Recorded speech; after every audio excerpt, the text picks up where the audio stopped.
आज की इस वीडियो के अंदर हम इस तरीके से ये एक इमेज स्लाइडर को क्रिएट करने वाले हैं। तो काफ़ी इजी है इसको क्रिएट करना, आप बिल्कुल भी घबराइएगा मत।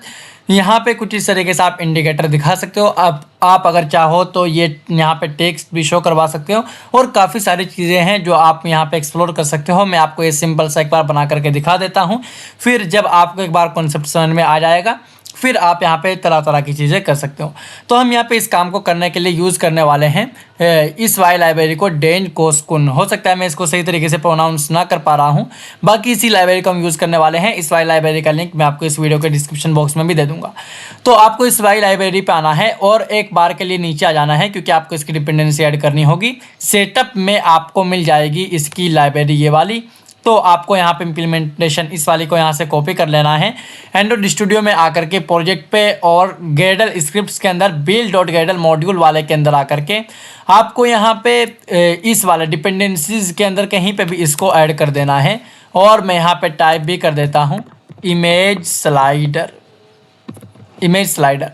और इसके अलावा आपको आना है settings.gradle के अंदर, और यहाँ पे आने के बाद यहाँ पे एक चीज़ और आपको मिल जाती है, ये maven URL। तो इस maven URL को भी आपको यहाँ पे ऐड कर देना है settings.gradle। और आपको यहाँ पे मिलेगा डिपेंडेंसी रिजोल्यूशन मैनेजमेंट, इसके अंदर रिपोजिटरीज आपको मिल जाएगी। बाकी अगर आप एंड्रॉइड स्टूडियो का कोई ओल्ड वर्जन यूज़ कर रहे हो तो आपको ये वाला काम, यानी कि maven वाला जो काम होता है ये build.gradle प्रोजेक्ट के अंदर करना होता है। बाकी अगर आप नया वर्जन यूज़ कर रहे हो तो उसके बाद अब आपको ये काम settings.gradle के अंदर करना होता है। तो ये काम करने के बाद आपको बस सिंपल सा सिंक नाउ पे क्लिक कर देना है। इतना करने के बाद अब हम आते हैं मेन एक्टिविटी के अंदर, आते हैं स्प्लिट वाले मोड में। और यहाँ पे आने के बाद हम ये जो टेक्स्ट व्यू है इसको हटा देते हैं, क्योंकि इसकी ज़रूरत नहीं है हमें। और यहाँ पे आते हैं और अब बस आपको थोड़ा सा ऊपर आना है। ये देखिए uses add image slider to your layout, आपको ये चीज़ यहाँ पे मिल जाएगी। आपको बस इसको सिलेक्ट करते हुए Ctrl+C से कॉपी करना है और यहाँ पे आकर के Ctrl+V से पेस्ट करवा देना है। ये आपको यहाँ पे मिल जाएगा। आपको इसका जितना साइज़ रखना है आप रख लीजिए। मैं इसका साइज़ 180 यहाँ पे रखने वाला हूँ, और आप विथ तो कुछ भी रख लीजिए, वो आपके ऊपर है। मैं क्या करता हूँ यहाँ पे इसकी विथ को मैच पेरेंट करवा देता हूँ। इसके अलावा कितना डिले आप यहाँ पे देना चाहते हैं वो लगा सकते हो। पीरियड और ऑटो साइकिल आपको ट्रू करनी है या नहीं, यानी कि ऑटोमेटिक आपको स्लाइड करवाना है या नहीं। और टेक्स्ट जो है वो उसका अलाइनमेंट सेंटर होगा या कैसा होगा वो आप यहाँ पे दे सकते हो। इसके अलावा एरर आ रहा है तो हम इसको यानी कि कंस्टेंट करवा देते हैं हॉरिजॉन्टली इन पेरेंट और वर्टिकली इन पेरेंट। ये अब यहाँ पे सेंटर में आ चुका है। तो यहाँ पे और देखिए काफ़ी सारी चीज़ें हैं एक्सप्लोर करने के लिए। अगर आपको कोई प्लेस होल्डर सेट करवाना है तो आप इसको यूज़ कर सकते हो।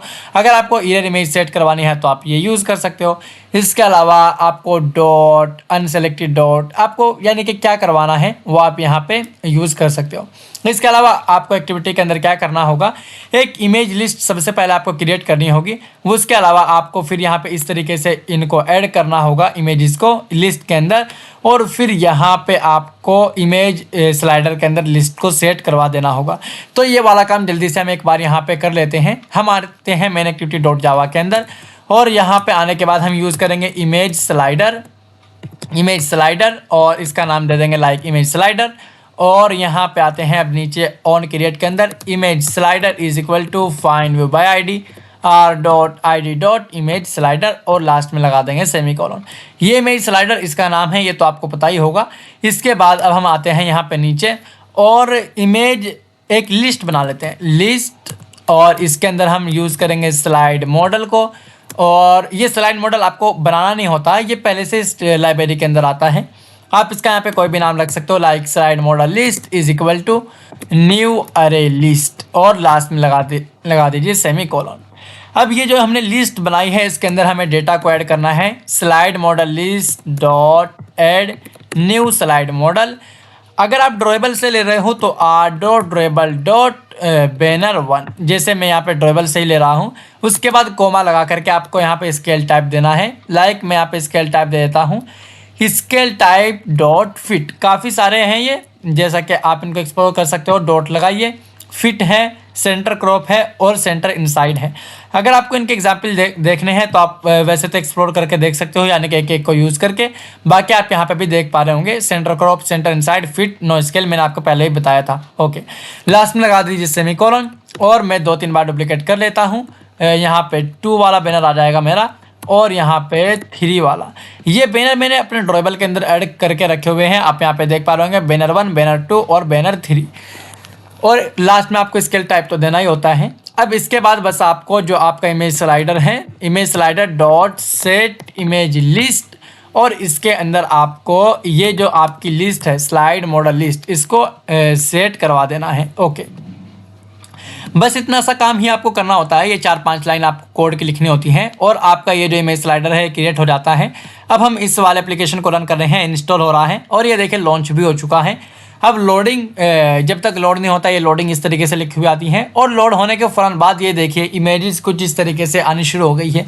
यानी कि हमारा जो ये इमेज स्लाइडर है वो बिल्कुल रेडी है। आप यहाँ पे अब देखिए काफ़ी सारी चीज़ें हैं आपके एक्सप्लोर करने की। आप यहाँ पे देखिए क्या कर सकते हो, आप ड्रॉएबल की जगह URL से गेट कर सकते हो इमेजेस को, और यहाँ पे टाइटल भी आप लिख सकते हो। टाइटल कुछ इस तरीके से आएगा, आप नीचे यहाँ पे देख पा रहे होंगे इस तरीके से। और यहाँ पे इसके अलावा टाइटल का बैकग्राउंड आप यहाँ पे दे सकते हो। जैसा कि आप यहाँ पे देख पा रहे होंगे टाइटल का बैकग्राउंड कुछ इस तरीके से आ रहा है। ऊपर आपको लिखा हुआ दिखेगा डिफ़ॉल्ट, ग्रेडियंट और कलर।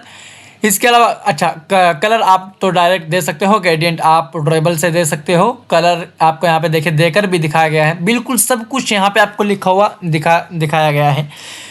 बाकी इसके अलावा अगर आपको टेक्स्ट का कलर देना है आप यहाँ से दीजिए। अगर आपको इंडिकेटर्स को रिमूव करना है तो आप यहाँ से इसको हटा सकते हो। जैसा कि इंडिकेटर, ये आपको जो डॉट दिख पा रहे होंगे ना, ये जो डॉट इंडिकेटर, इन्हीं को हम बोलते हैं। तो अगर आपको इनको हटाना है तो आप यहाँ पे सिंपल ये वाई लाइन ऐड कर सकते हो।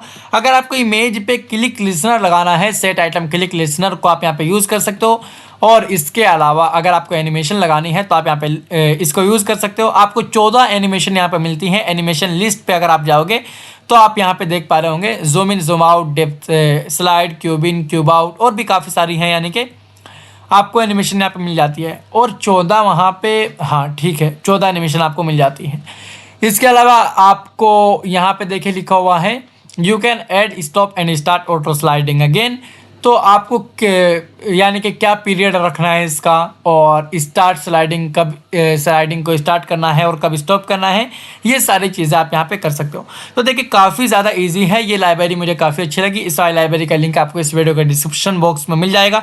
उम्मीद है कि आपको ये वीडियो पसंद आई होगी और ये जो चीज़ें मैंने आपको बताई है ये चीज़ें आपको बिल्कुल बहुत अच्छे से समझ में आ गई होगी। अगर आपका फिर भी कोई डाउट है तो आप इस वीडियो के कमेंट बॉक्स में टाइप कर सकते हो। और हाँ, आप ये जो है यानी इमेजेस को URL से ज़रूर लोड करवा के देखिए।